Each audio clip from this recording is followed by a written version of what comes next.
आलमी दबाव पर पसपाई के बाद अमरीकी सदर डोनाल्ड ट्रंप ने गजा से फ़लस्तीनियों की बेदखली के अपने मंसूबे से पीछे हट गए।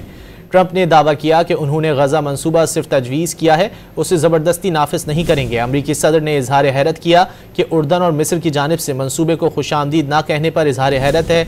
बावर कराया कि गजा मंसूबे के लिए अरबों डॉलर सालाना दिए जाने थे। डोनाल्ड ट्रंप ने फिर गजा से हमास के खात्मे का ऐलान दोहराते हुए दावा किया कि अमेरिका गजा की मिल्कियत हासिल करके उसकी तामीर नौ शुरू करेगा।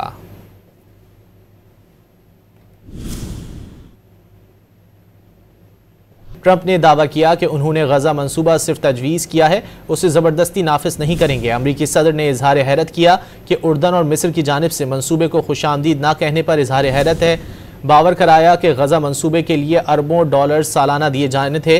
डोनाल्ड ट्रंप ने फिर गजा से हमास के खात्मे का ऐलान दोहराते हुए दावा किया कि अमेरिका गजा की मिल्कियत हासिल करके उसकी तामीर नौ शुरू करेगा।